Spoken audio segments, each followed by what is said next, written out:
Hallo zusammen und willkommen zu einer neuen Folge von Michaels Modellbaustube. Neben den Werkzeugen sind natürlich auch die Farben und der Klebstoff weitere wichtige Dinge für den Bau eines Modells. Daher schauen wir uns heute in der Modellbauschule diese beiden Hilfsmittel genauer an. Also bis gleich! Der Bausatz ist ausgepackt, begutachtet und man hat die Bauanleitung studiert und weiß nun, welche Farbe man für den Bastelspaß braucht. Also, ab in den nächsten Laden oder ins Internet und Farben kaufen. Nun steht man da aber vor diversen Regalen und bekommt im Netz Dutzende Begriffe und Hersteller um die Ohren geschlagen. Was braucht man denn jetzt? Eines vorweg, diese Videoreihe richtet sich ja primär an Anfänger und daher möchte ich da jetzt nicht zu sehr ins Detail gehen. Wer es genauer wissen möchte, dem empfehle ich das Video jetzt in der Infobox und den Link in der Videobeschreibung. Heute genügt es, wenn wir zwischen zwei Farbfamilien unterscheiden, nämlich den Wasser- und den lösemittelbasierten Farben. Zuerst starten wir mit den wasserbasierten Farben. Wie der Name schon sagt, basieren die auf Wasser und können theoretisch mit diesem verdünnt werden. Ich persönlich sehe aber davon ab, da bei den Verdünnern der Hersteller noch Zusätze drinnen sind, die auch dafür sorgen, dass zum Beispiel die Farbe nicht so schnell trocknet. Oft gibt es diese Verdünner in kleinere Gebinde, damit man sich für den Anfang jetzt nicht gleich literweise was ins Haus holen muss. Praktischerweise stehen sehr oft, aber nicht immer, diese Verdünner bei den jeweiligen Farben, damit man da nicht lange suchen muss. Ja, aber zurück zu den Farben. Ich habe da zwei Beispiele. Die Aquafarbe von Revell und die Aqueous von Mr. Hobby. Beide sind auf Wasserbasis und daher sehr mild im Geruch. Das heißt, dass sie jetzt nicht die ganze Wohnung oder den Bastelraum voll stinken, wenn man sie öffnet.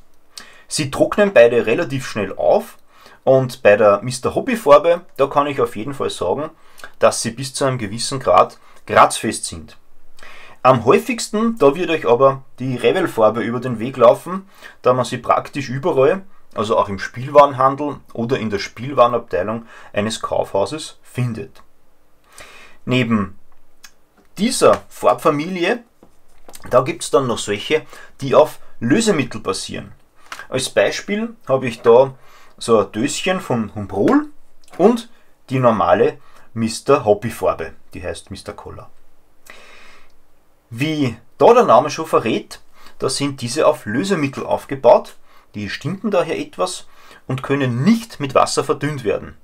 Ihre Trocknungszeit ist länger, dafür sorgt aber das Lösemittel, dass sie sich besser mit dem Untergrund, sprich mit dem Kunststoff, verbinden. Daher sind viele Grundierungen auch solche Lösemittelfarben. Außerdem sind sie kratzfester und ein bisschen widerstandsfähiger als ihre wasserbasierten Verwandten. Gemeinsam haben beide, dass sie sich sehr gut verarbeiten lassen und außerdem haben sie da noch so Zahlen aufgedruckt, ne, die euch die Farbe verrät. Ne, das habe ich ja schon im Bauanleitungsvideo erklärt. Natürlich ist dann da auch noch der Name aufgedruckt. Ne, da haben wir es da am Deckel, da steht es auf Englisch unten dran.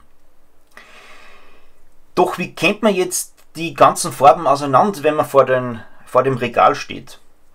Ganz einfach ist es bei Revell. Ne? Dort sind die Lösemittelfarben ebenfalls in so kleine Döschen drin, die sind halt dann blau. Ne? Und die Aquafarben, die kommen in so einem blauen Klotz daher. Bei anderen Herstellern, da wird es schon ein bisschen schwieriger. Mr. Hobby, die haben da zum Beispiel ein Farbsystem. Ne? Hellblau oder Türkis für Wasser, dunkelblau für Lösemittel. Das zieht sich dann auch beim Verdünner so weiter. Ne? Hellblau, Wasser, dunkelblau, Lösemittel.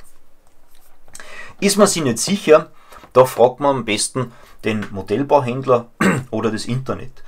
Die Verpackung, die gibt da nämlich nicht oft genügend Aufschluss, beziehungsweise fehlt der Beipackzettel. Ne? Wir haben da eigentlich bei den japanischen Sachen so einen Beipackzettel drum. Und wenn der fehlt, dann müsste man ja Japanisch können. Ne? Ist auch nicht eine Jedermanns-Sache. Ja, und zu dem Ganzen gesellen sich dann noch Spraydosen für den Modellbau. Tamiya, Mr. Hoppe und Revell, aber auch andere haben solche Farben im Sortiment. Am bekanntesten und besten sind die Tamiya TS Farben. Solche Spraylacke, die sind in der Regel immer auf Lösemittel aufgebaut und speziell für den Modellbau entwickelt worden. Das zeigt sich vor allem in der Pigmentierung und in der Düsengröße. Solche Sachen aus dem Baumarkt, die sind natürlich für andere Maßstäbe und haben dann auch dementsprechend größere Düse. Speziell am Anfang, wie ich noch kein Airbrush gehabt habe, habe ich mit solchen Dosen die großen Flächen meiner Modelle lackiert. Gegenüber dem Pinsel hat man da natürlich den Vorteil, dass man da einen gleichmäßigeren Aufdruck hat. Bei unserem Bausatz der VW-Pritsche, da werde ich für die Karosserielackierung eine Dose nutzen. Der Rest wird mit dem Pinsel lackiert. Mir ist klar, dass man als Anfänger nicht immer den Raum oder die Möglichkeit hat, mit Spraydosen zu arbeiten. Und je nachdem, was euer erster Bausatz ist, da muss man das auch nicht machen. Gerade Modelle in kleineren Maßstäben, na, ihr erinnert euch vielleicht noch an den Fachbegriff, kann man problemlos mit dem Pinsel bemalen. Wie genau man aber jetzt eine Pinselbemalung macht, das zeige ich euch dann, wenn es soweit ist. Ja, und neben den ganzen Farben da ist auch der Klebstoff sehr wichtig. Dieser hält schließlich die Teile zusammen. Der Modellbaukleber hat dabei die Eigenschaften, dass er das Plastik anschmilzt, ne, und die Teile quasi miteinander verschweißt. Ist alles trocken, hält es dann bombenfest. Auch hier gibt es eine Vielzahl an Hersteller und jeder verspricht was anderes.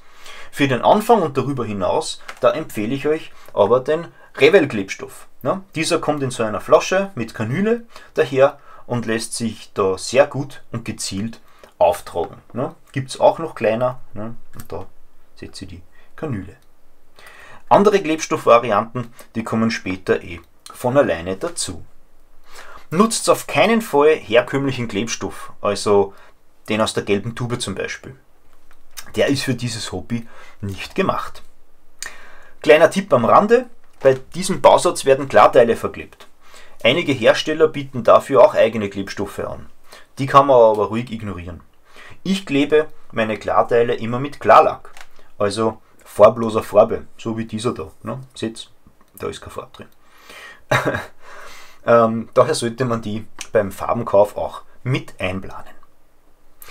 Wer mehr über das Thema Klebstoff erfahren möchte, dem empfehle ich das Video in der Infobox.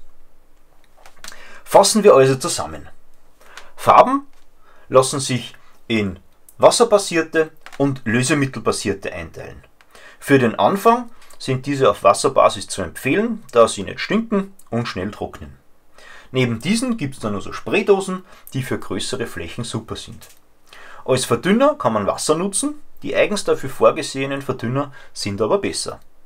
Und die Nummer, die da immer auf den Farben draufsteht, die verrät euch die Farbe, ja, und kann dieser in der Bauanleitung zugeordnet werden. Ja. Und der Klebstoff, der sollte unbedingt ein Modellbaukleber sein, der die Teile miteinander verschweißt. In der nächsten Folge, da geht es dann los mit dem Bau. Dabei zeige ich euch, was Baugruppen sind und wie man die Teile schön sauber aus dem Guss ausbekommt. Bis dahin wünsche ich euch eine gute Zeit und viel Spaß beim Modellbau. Euer Michael.